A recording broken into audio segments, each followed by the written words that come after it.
Okay, we're back for episode 2 of the series that I'm calling TESTIGO Venezuela, which is a series I'm doing interviewing people right now that are affected by a major political crisis in the world's largest oil producer. This is a country in Latin America. It's kind of been overshadowed in the past by obviously Colombia and Cuba in the United States. But there happen to be a lot of Venezuelans here, especially since probably the late 90s, when the roots of this whole problem have started. And joining us today is our second guest, who is coming from Gainesville in Florida. Go Gators.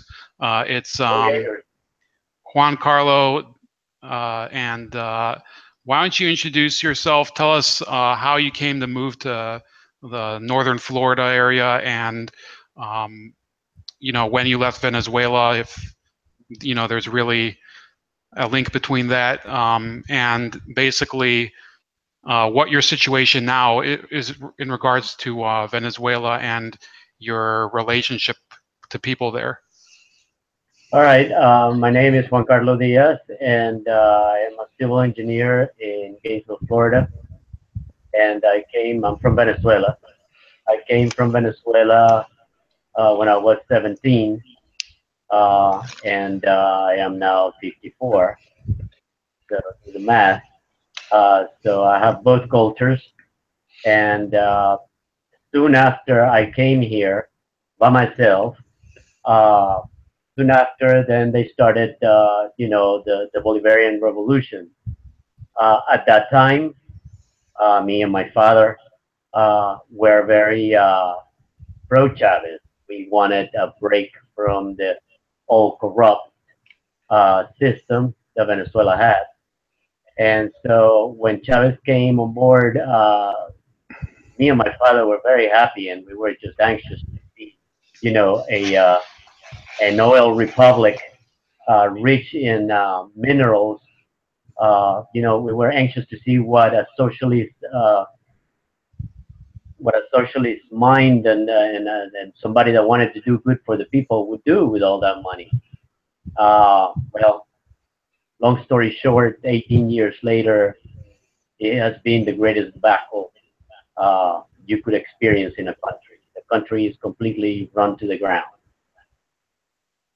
Yeah, and that's something that I don't think that anybody is arguing that part, but people are arguing who to blame. I think I know who I would blame. It's kind of the people that are managing the economy, because I personally don't believe in a managed economy, but a lot of these Bolivarians who I've been trying to read some of their supporters releases and whatever, they're claiming that despite all of the changes that they've made, the resources continue to be hoarded by these business magnates and tycoons and whatever. Um, what would you say is, in your mind, the move that really has set Venezuela on this crash course to failure? It could be anything from the recent years, or was it something a little deeper back in the Chavez era when he was still alive? Personally, this is so many different angles to this, and when you try to simplify a conflict like this, especially if you're not in the country and you're not living it, and you haven't lived every one of those 18 years there, um, people, depending on their political coloring, try to, run down the script. Personally, just so that you know, I don't like to peg myself as a libertarian or a socialist or a capitalist. I'm pretty pragmatic. Change and shift my views from one day to the next, depending on the information that I got. I'm very progressive, though, and at the beginning, like I said, I wanted a socialist tint to Venezuela because there were a lot of people hurting back before Chavez, and the government was absolutely corrupt. As a matter of fact, the Chavista revolution is a product, a byproduct of what happened before Chavez. So fast forward to now, I personally believe that Chavez began with good intentions, but like every other corrupt politician that has absolute power, he got corrupted, and he brought in the Cubans.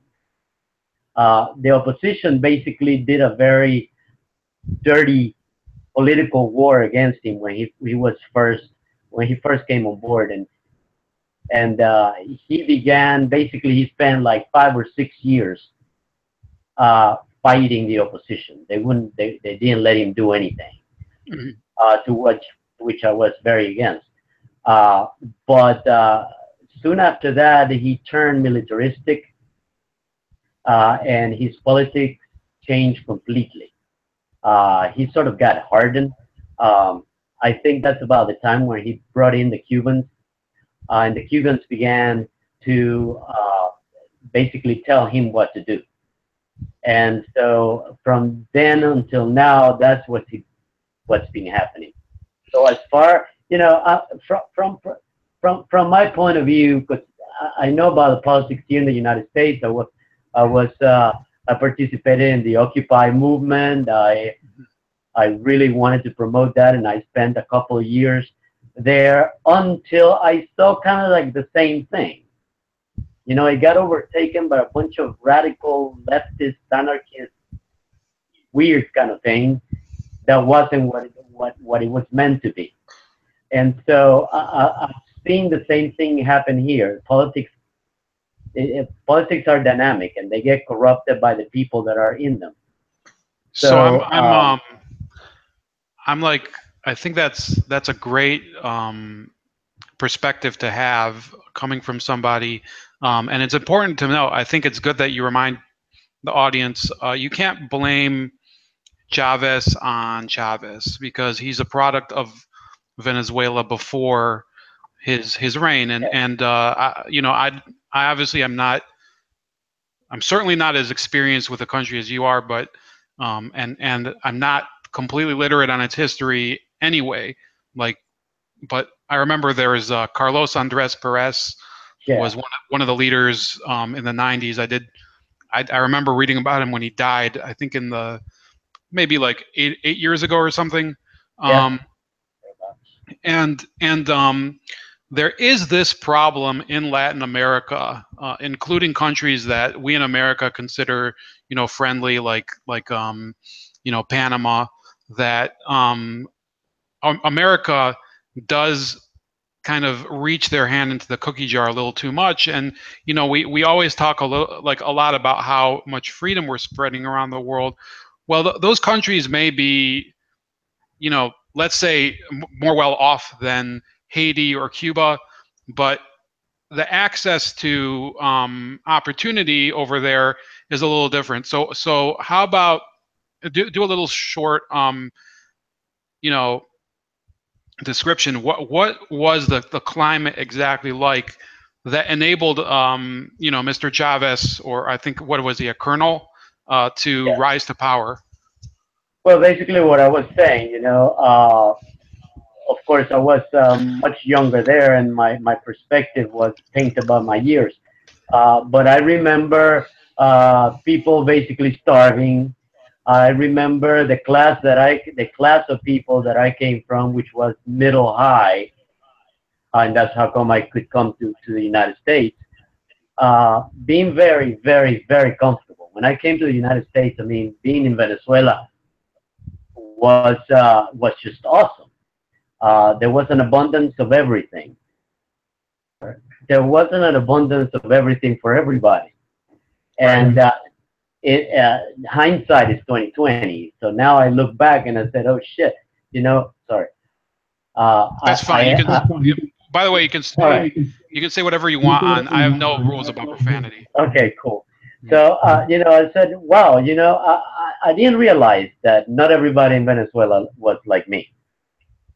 And hindsight being 2020, I realized that did marginalize people based on their race and based on their ethnic background. And so that's what allowed Chavez to come in, because Chavez basically had a communist rhetoric, which, by the way, until today, the Bolivarian Revolution rhetoric is beautiful. It's perfect. I mean, every time they talk, I'm going like, yeah, that's right. You know, the evil empire. You know, the United States is what's doing everything. And but it's once you live there and you know what I know, you start realizing it's just empty rhetoric. It's just nothing to it. So that's what caused it to happen. It was a completely corrupt government. So Before, yeah, that's like you know, and I discussed this with the person from last week, that you know, there were a lot of people that had great hope, just like, you know, in my lifetime when President Obama got elected. I'll be honest with you, I didn't vote at all because, you know, personally, the guy that I wanted was not even in the final election. But I said, you know, if he won, let him do his thing, President Obama. And I think a lot of people went into Chavez's first few years in office, and they said, yeah, we need to clean house. This is a country that's rotted out with corruption. These for example, PDVSA, which is the oil, the largest oil company at the time. Now I think it's a monopoly, right? yeah. So they were saying those profits, which are, you know, they're giving Venezuela this massive revenue compared to, let's say, Bolivia. They aren't being shared adequately and equally to the people, and it's kind of being used by this great minority. That's not a lie, but and I think it, you know, I'm right. sorry if I can interrupt you. I think that's not the truth either. You know, Okay, so what would you say? So is there a middle ground between what Chavez said was before him and what the other people said? You know, where they're saying that he's basically got it all wrong. there is no middle ground. Now everything is absolutely radicalized. In the olden days, Okay. before Chavez, you know, if you worked hard, you could get somewhere. You know, there were plenty of resources, and I mean, oil was I don't remember what the barrel of oil was, but it wasn't anything like $40 a barrel. Chavez got a barrel of oil. He operated with 100 plus, and so, and even though the price of the barrel of oil wasn't that much before Chavez, I mean, people could get somewhere if they worked hard, and there were plenty of things, plenty of resources for the people. And so this PDVSA oil company, yeah, whatever they get from the oil revenue, they disperse it, but they disperse it to the people, not like a payment or anything like that. They disperse it to the people in social programs. Well, but there were more social programs before Chavez than there are now. Well, and what they have now is lots of bureaucracy, lots of programs, but absolutely none of them work. None of them. I mean, everything is a sham. And so whatever, you know, TV shows or TV stations like Telesur, which are government, you know, whores, basically, like CNN, Fox News. So I want to, thanks for bringing up Telesur. I want to get back to it, but keep going. Yeah, you know, whatever they say is, again, is the rhetoric. And it just pisses me off whenever I hear the reporting, and then it makes me laugh. And then I just want to lash out, because it's just outrageous, the things that they do. And you know, and I'm well read. I know how, you know, there are political techniques that have been used since before the Roman Empire, and that's what they're doing in Venezuela. You know, they kill somebody, and then they say, "Oh, somebody killed that person. And they actually bring it up. Nobody else has to do it. So they do things, and then they blame somebody else for them. And they keep doing that. And so anyway, I get passionate, as you can tell. So then I am outraged. I am outraged. That's I mean, it's understandable. You know, to bring some of my personal knowledge into this, I grew up here in the United States, but my mom grew up. She was the first person to leave Iraq in her family, or the first person born outside of Iraq. She grew up on a kibbutz, so that was a socialist experiment. She said, it was kind of okay, but you couldn't get, there was only so much high you can go. There's not much you can get in a communal lifestyle. So she left. My first boss at a pizzeria was an immigrant from Romania, communist Romania. And tell me some of the similar stories. Everything's for show. They would have these fake harvests. It's kind of like they want the people to be in the mood that they have equality, but they without the real benefits of the system that they were promised. And we did have a chat earlier about healthcare. I'm not going to bring it up here today, but I think Chavez, I sincerely believe that he wanted to help Venezuela, but a lot of maybe his ego ran out of control. Did you see, and I know you didn't live there, but you watch the media, did you see kind of a cult of personality develop around him, like you see in leaders all around the world, not just in countries that are socialist? Look, like I said, when I first had a lot of hopes in Chavez, what he was doing, all his rhetoric, until I went to Venezuela. I don't know, I was like probably 6 years, 7 years after he began. And my God, I realized just when I went, I realized what was going on. Yes, it was just like Kim Jong-un.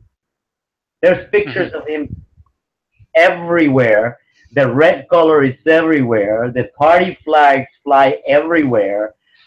Everything is politicized to the point that it's like living in an ulterior reality.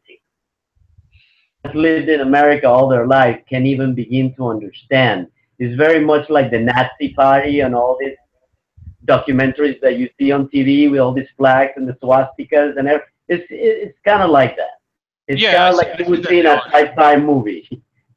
Right. There's analogies there. I mean, I think, people bring up the Nazis, but and I don't think it's really a problem, but you see that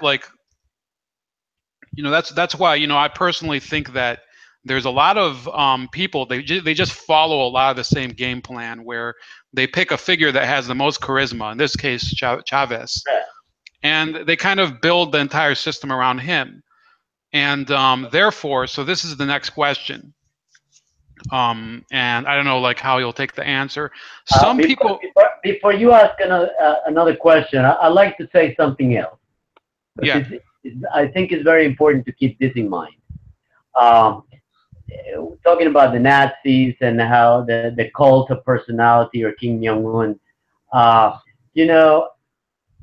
all that stuff plays very much in the consciousness of the country, when the country is largely made up of ignorant people.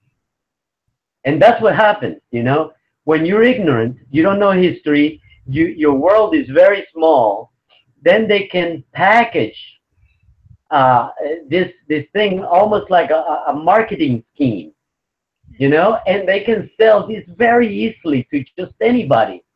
And of course, the groups that are educated and well-read, they'll point you out, but they're very small, and so they keep people ignorant to the point that they have said it. One of them, the education minister in Venezuela, basically literally said on national TV, we'll be a great government and we'll make the economy work for you, but not so much so that you turn on us.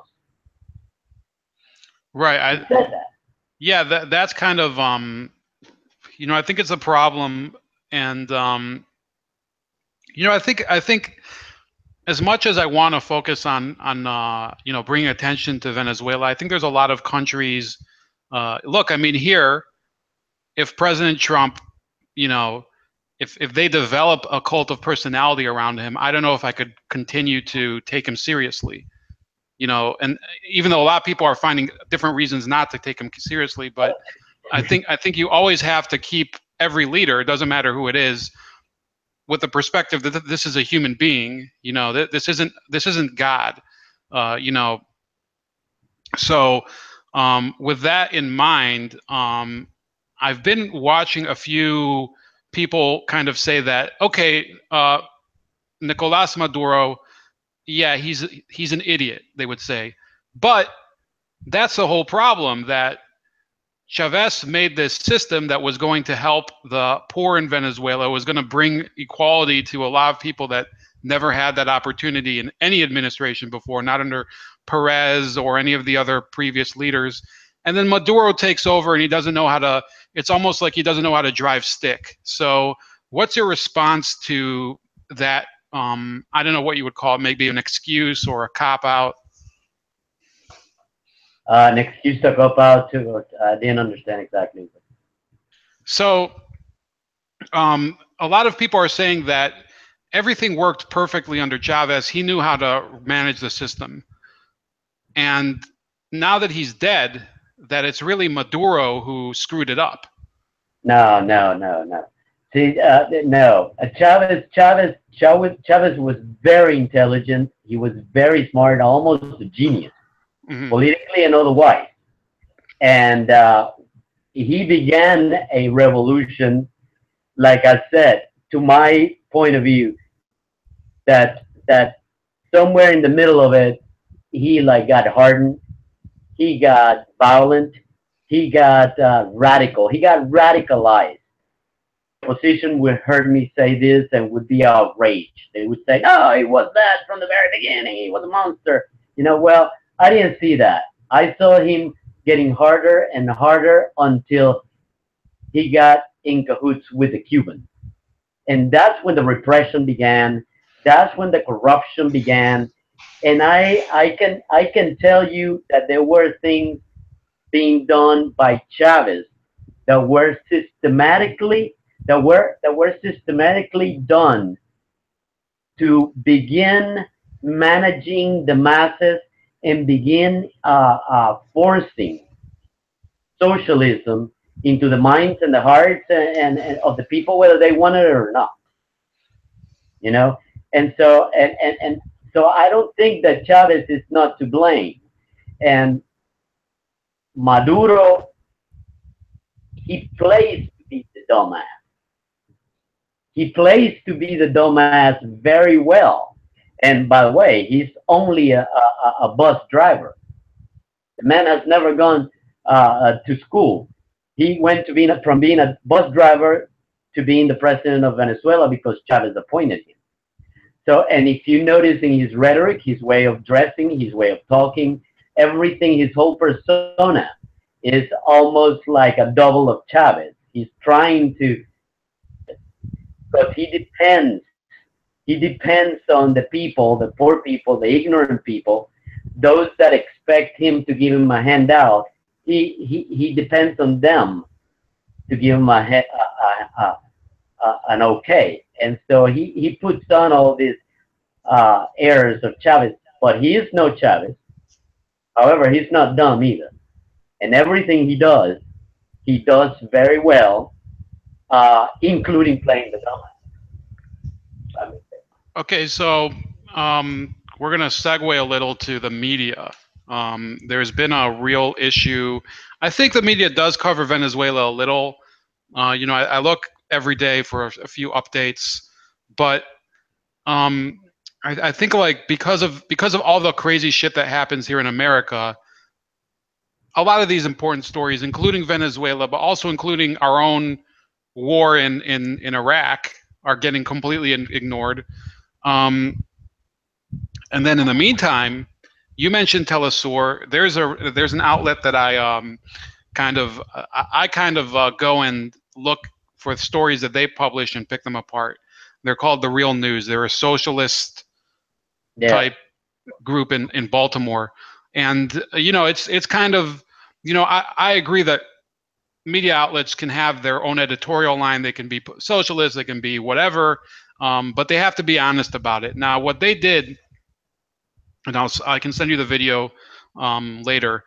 They made a story where they interviewed Abby Martin, and if you don't, if you you might be familiar.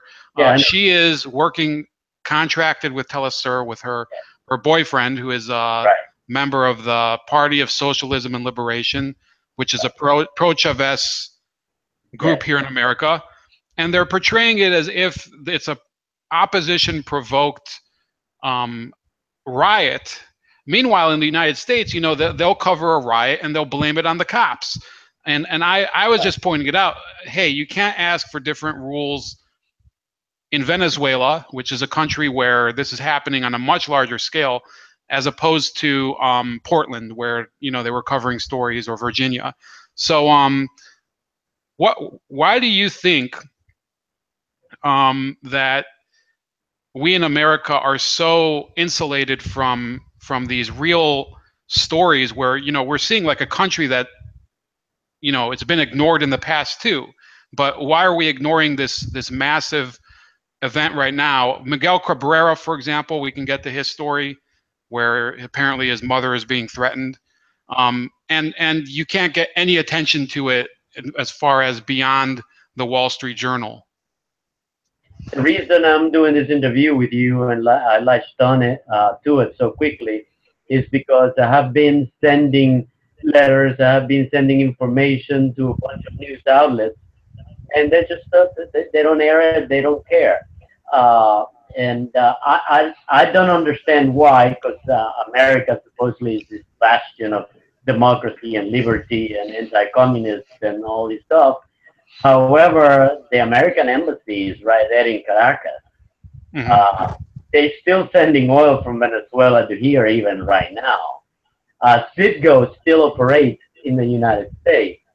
So I see some kind of relationship between the United States and the Venezuelan government, and I know enough to know that what I see in the news is not what it is, and so what I believe is that we are being managed. And when I say we, I mean we in the United States, in Venezuela, and all over the world.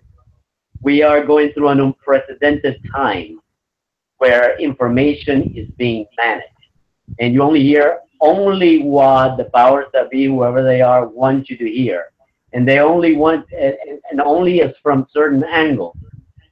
And the only places that we have left to hear, and then it turns into anarchy, because you hear all kinds of things, is the internet.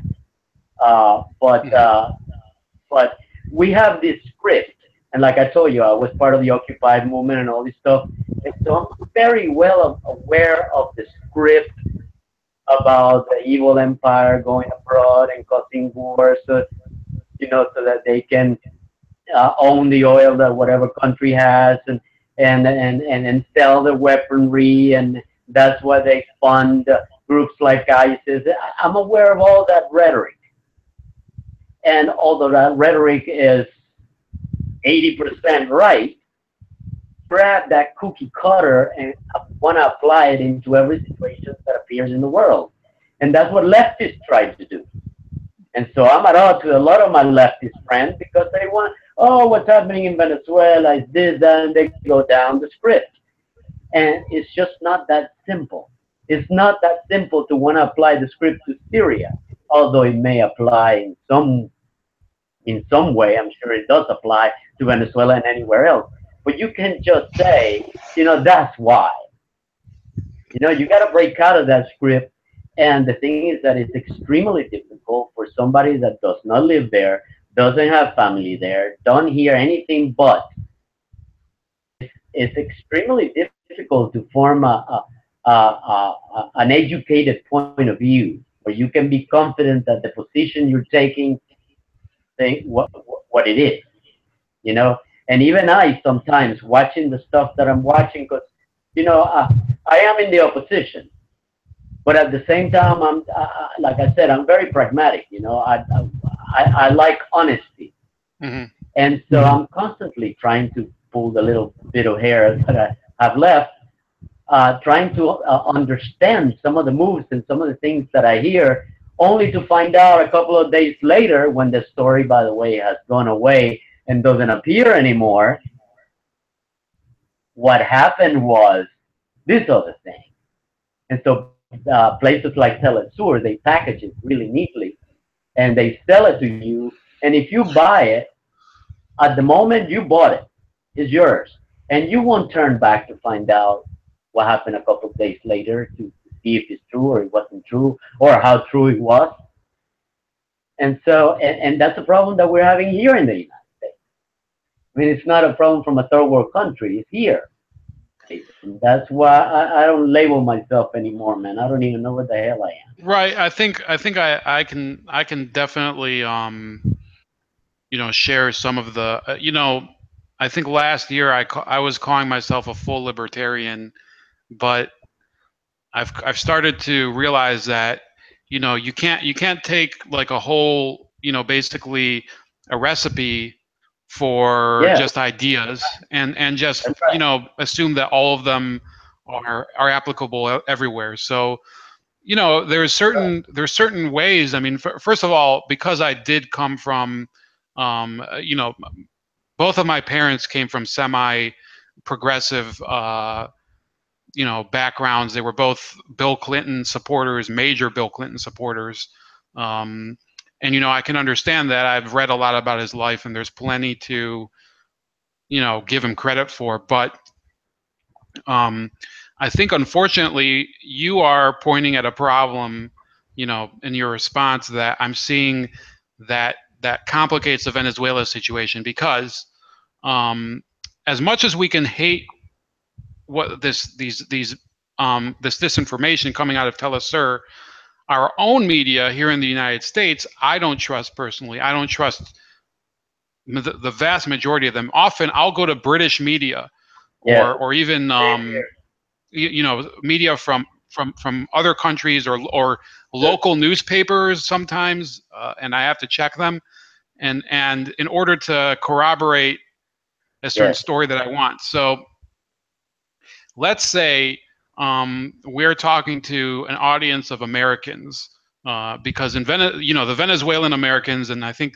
people that watch Spanish language TV coming here to the United States, Telemundo, I think they are getting some coverage of Venezuela. But where would you say is the best outlet to really learn about the goings on in Caracas and Maracaibo and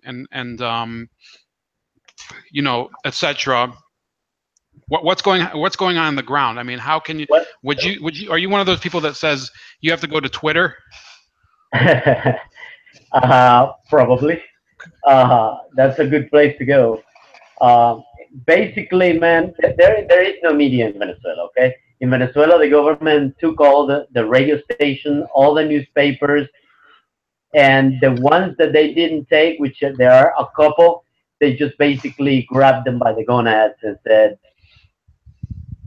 "Don't do this." And I mean, to the point that they have, and it has been in the news, and it's all over the internet.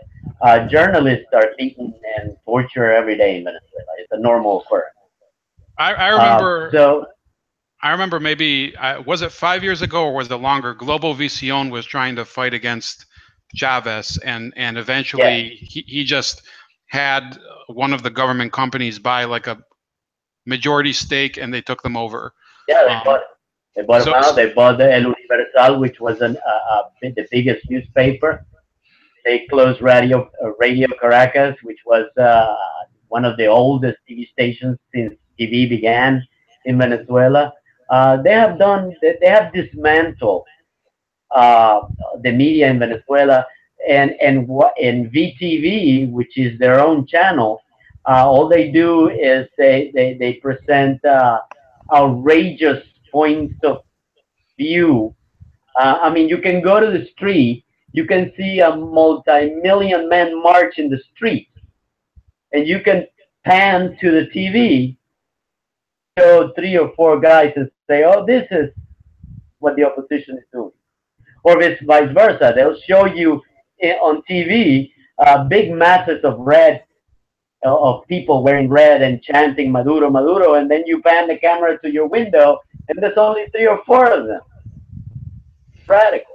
And the best way for anybody that is interested is go to YouTube.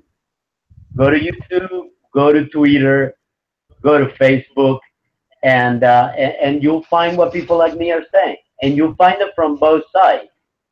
But after a while, after a while, you start seeing some commonalities, and you start going like, "Oh, this is what's happening." I think when I started, you know, I didn't know about that real news network, which I call, you know, I made up my own like parody network called the For Real News, which you know, it's kind of a joke network, but it, you know, it's serious business. When you take people that are, I mean, the type of propaganda that is coming out of Abby Martin and her outlet. I mean, look, I'm not telling her not to do her job as a reporter. I'm not telling her not what to believe in her own mind about what, but you know, when you're basically being East German propaganda in 2017, I think I don't understand how these people can go. You know, think about 5 years from now, people are going to remember you as the person who supported this complete failure. And you know, I'm not being. I don't know how many people are dying because the statistics are really hard to calculate. So I'm not going to go and talk about massacres or whatnot. I'm sure something is going on, but I can't go and because I'm not there on the ground. I'm not trying to fabricate things, but just the whole collapse of the system. If you follow the markets and the news about how they took over the auto plants and everything, these people, it's hard to believe that they can live in this sort of fantasy world where they're actually defending the people as they claim. But again, we're trying to get Americans to pay attention to this issue. So you live in Gainesville, obviously. What do you think there is for Americans to do to help the situation in Venezuela? I'm not in favor of military interventions at all. So, you know, unless you disagree, I'm going to put that off the table. But right. But I think like we have to start thinking what's the appropriate course of action to deal with this country that they're basically letting their entire all their resources melt down and just diluting the public and depending on you know Cuba in order to be their sort of guard dogs. Let me say this, and I'll answer that. But let me say this first, because you touched on it and you brushed on it. When you said you don't know how many people are dying. Well, let me say this: the government is not going out there and machine gunning people down in the streets. Okay, they're not doing that. All right, they're not doing that. What they are doing is they have weapons. Only the people in Venezuela, point blank, they're outlawed. But what they did is they armed the colectivos, or the people that are part of the organized crime. Right, for the audience watching, the colectivos are kind of like a civil militia, right, armed by the Maduro government. So that's right. Go ahead. So now they do a lot of good social work. There's a lot of colectivos that do good social work in the barrios or in the very worst and poorest areas. But then there are some others that are armed militias, and there's nothing but a bunch of gangsters and criminals that they have armed. So the weapons are held by only the revolutionaries or the Bolivarian revolutionaries right now. So the opposition has absolutely no other way, and including the army.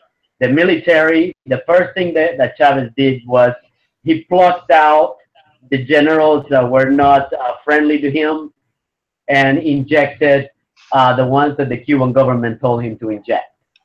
And so they immediately took all the weapons of the country and they had them. The opposition has now nothing left to do but to play their cards democratically and politically. And that's the mess that's going on right now. So what I wanted to say was there in the United States are 300 million, the population of the United States, 300 million roughly. Right. Okay, of that 300 million, there are about 3,000 homicides every year. Gun homicides. Okay, Venezuela is a country of roughly 30 million people. Guess how many homicides there were or there are every year? I used to know. What was it? 20,000 you said? 26,000. Okay. Homicides.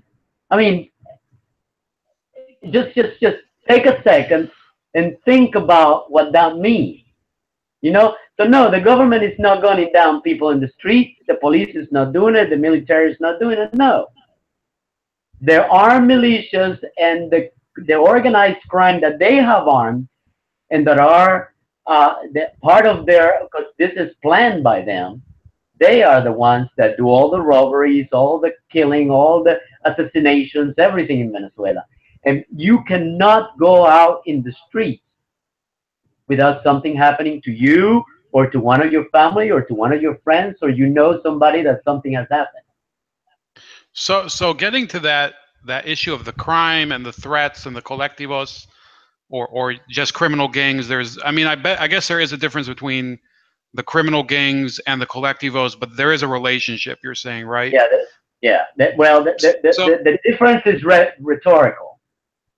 So the story that got my attention, and I think it's really, think about how bizarre it is. And I said this to the other guy that I talked to last week.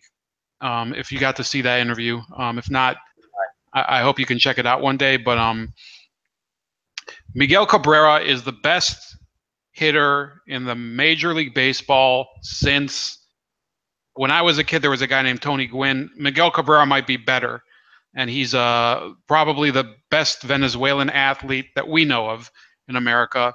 And a couple weeks ago, he comes on a stream and he says, "They're threatening my mother. I don't know what else to do. I've been supporting you with, medication and food. I can't send arms to you." So in America, we kind of freak out over, an athlete groping somebody or anything Colin Kaepernick does, and yet this is an athlete who is, believe me, I think he really is one of the best baseball players of the past 10, 15 years.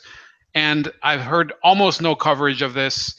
So what else do you think we can do if you have this guy, again, superstar baseball player, which, baseball isn't what it used to be here, but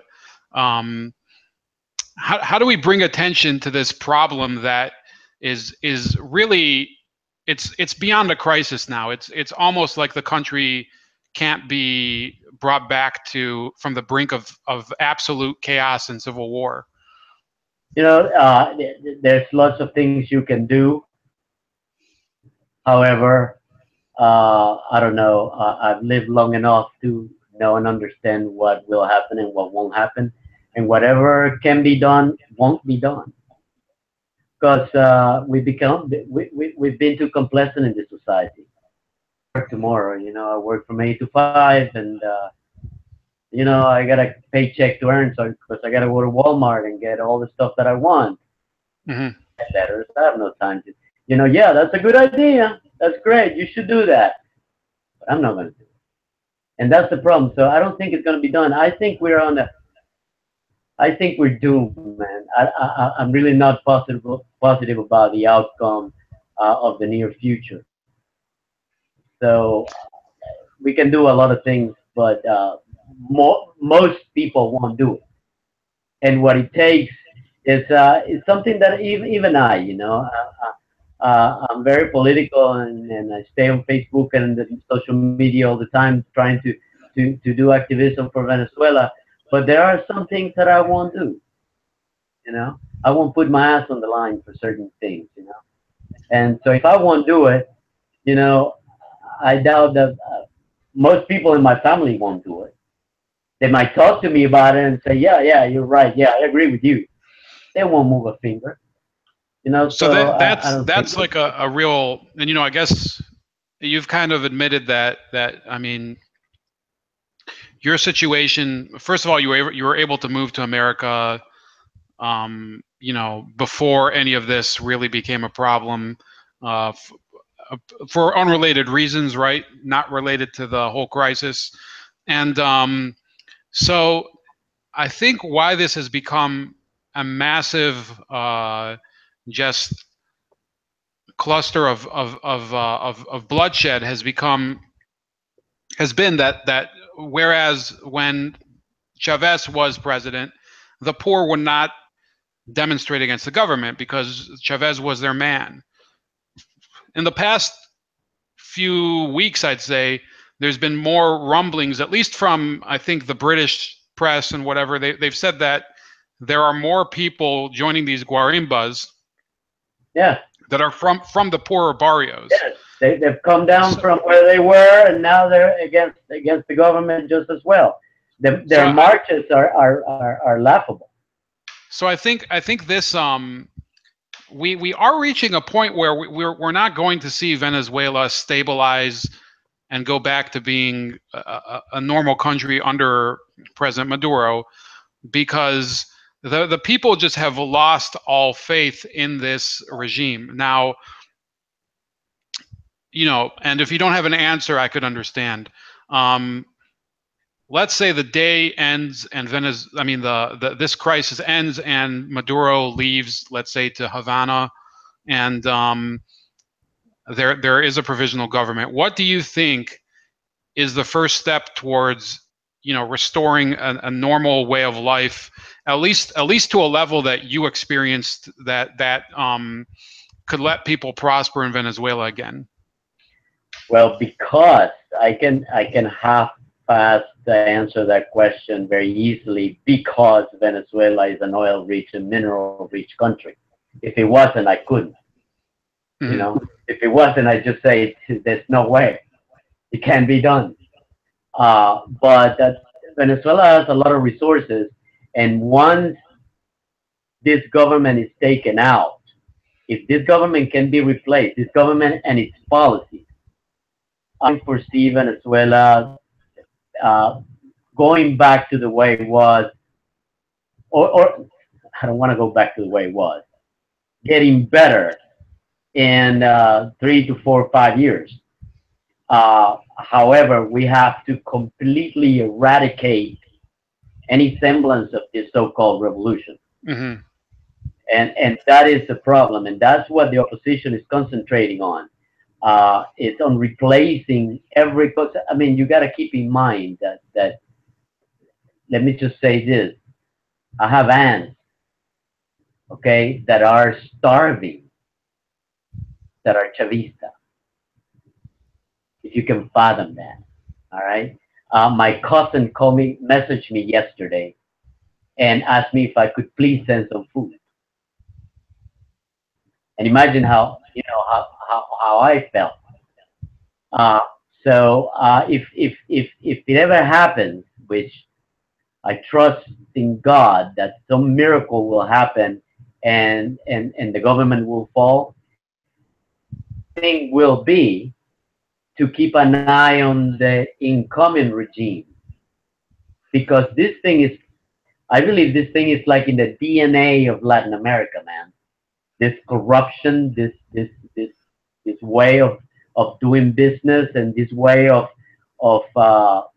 governing, which is nothing at all. Well, it is nothing at all like here, and it is. Corruption here is much, much different. And in a grand scheme, the corruption over there is more thuggish, if you would. It's rougher. It's out in the open.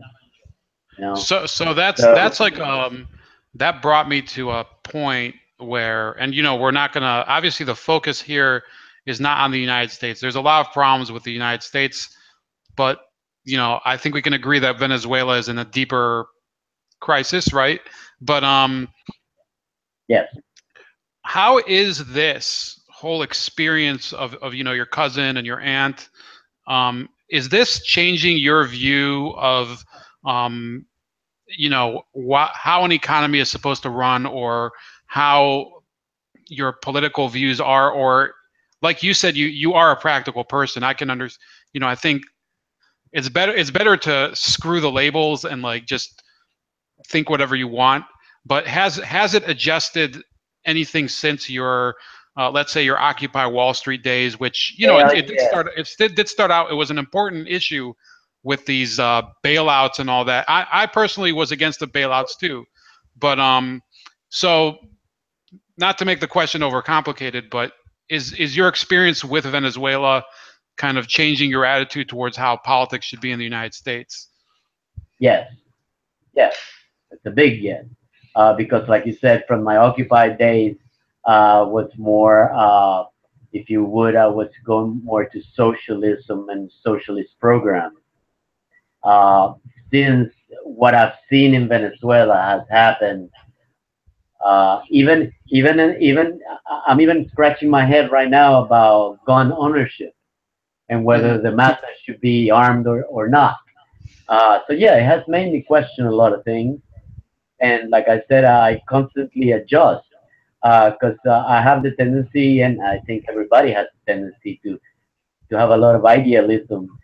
And once you get down to the way things really work, then it's a different animal. So yes, it has changed my views a lot. So the socialism issue, um, I think is it's kind of a sensitive. You know, people mention socialism, it gets my blood boiling because I've known so many people. I grew up around a lot of Russians that left socialism. They usually won't go back to socialist system, and then sometimes you see people that do have like a nostalgia for it. It's hard to explain, but I think that the real problem that I'm seeing that happened in Venezuela, and I think it could happen in the United States, regardless of socialism and capitalism, censorship issue, because we can have censorship under capitalism, we can, or you know, under whatever we call it that we have here. I would say personally, it's not capitalist enough, but that's me. But even hypothetically, under my economic vision, there could still be censorship. So,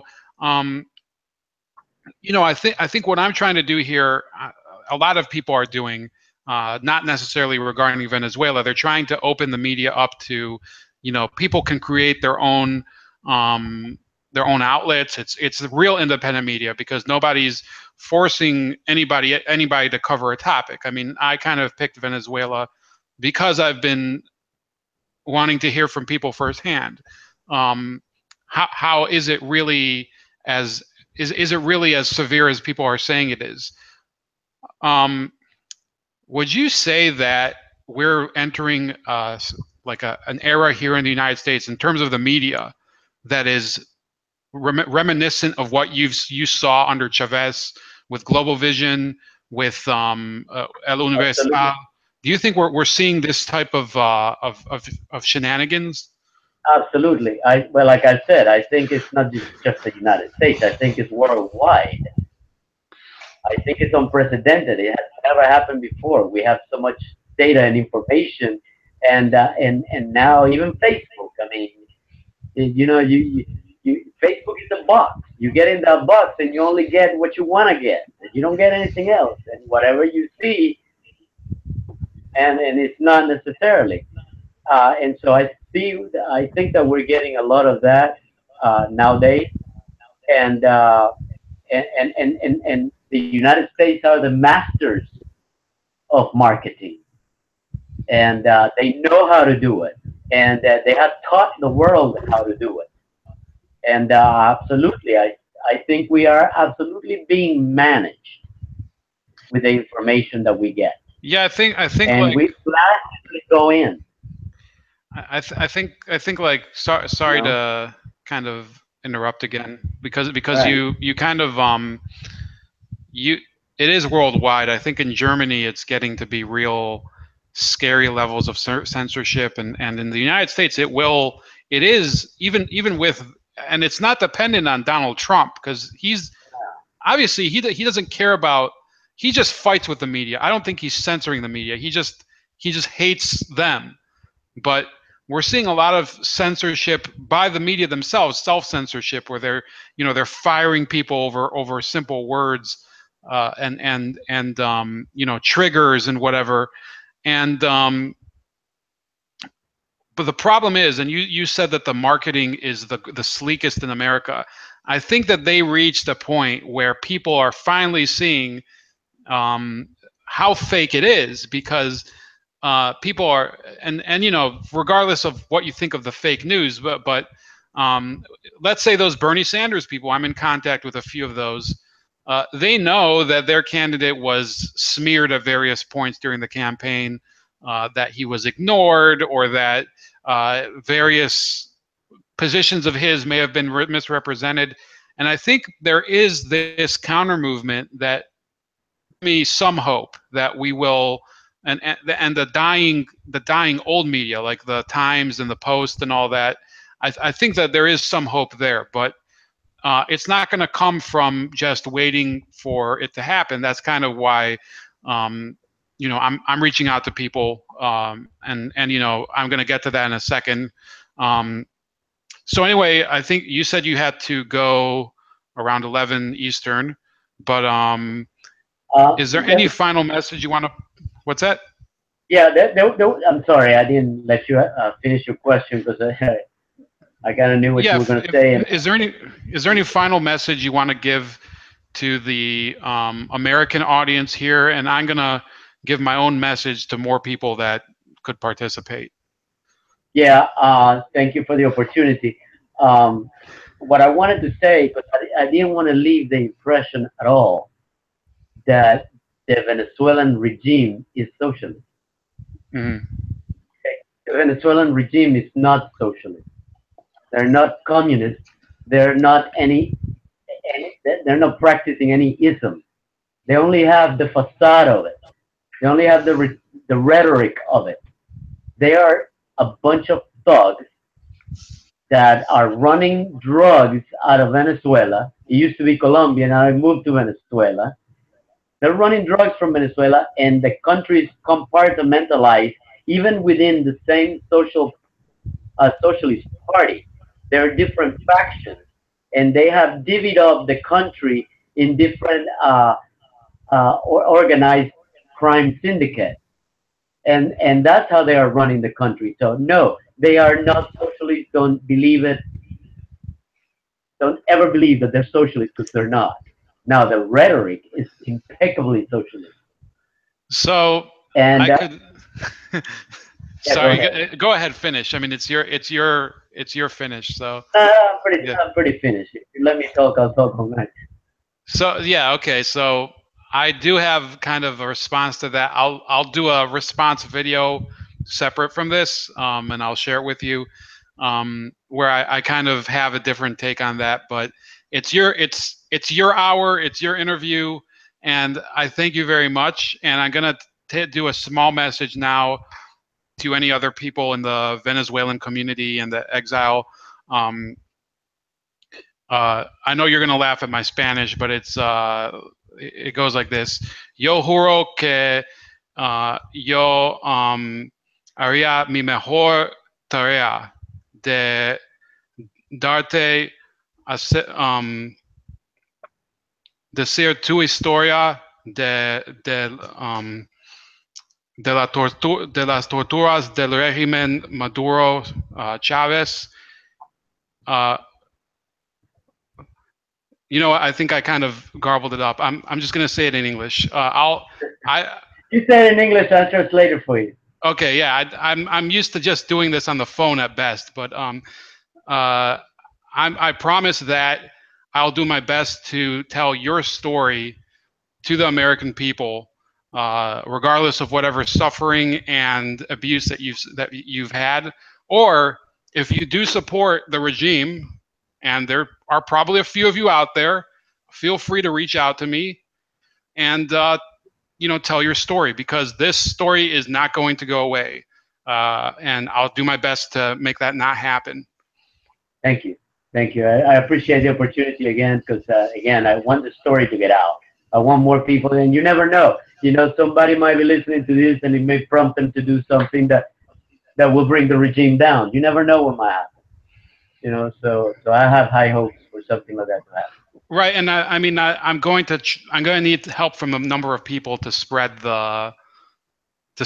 I have been trying to spread my other video, but you know, it's rough getting people to pay attention. In America, people don't care about anything. Yeah, they don't care. It's so. I mean, it's, you know, as much as I love the freedoms that I've had in the Dallas Cowboys, there's so much that we ignore, and so much that the materialism obscures, that, you know, that's what causes something like an Hugo Chavez to rise to power in another country. So sorry for the failed message in Espanol, and thank you to Juan Carlo Diaz for your what is it, an hour and 15 minutes that we got done. And you know, if you want to come back, or if you have more people to recommend, you know, just reach out, and we'll set something up. Thank you, man. I appreciate the opportunity. Anytime that you want to talk about Venezuela, I'll always be here, man. All right. Thank you. So without further ado, have a good night, everybody. And what's the slogan now at the Guarimba? Is it what do they say? Candelita que se prenda, candelita que pique y se extienda. All right. So with that, slogans. Yeah, everybody have a good night, and share this with your friends, and tell them what's going on in this country that, you know, they don't have much to depend on now. God help us all. Yeah. Good night, Juan Carlo. Take it easy, man. Thank you. Bye.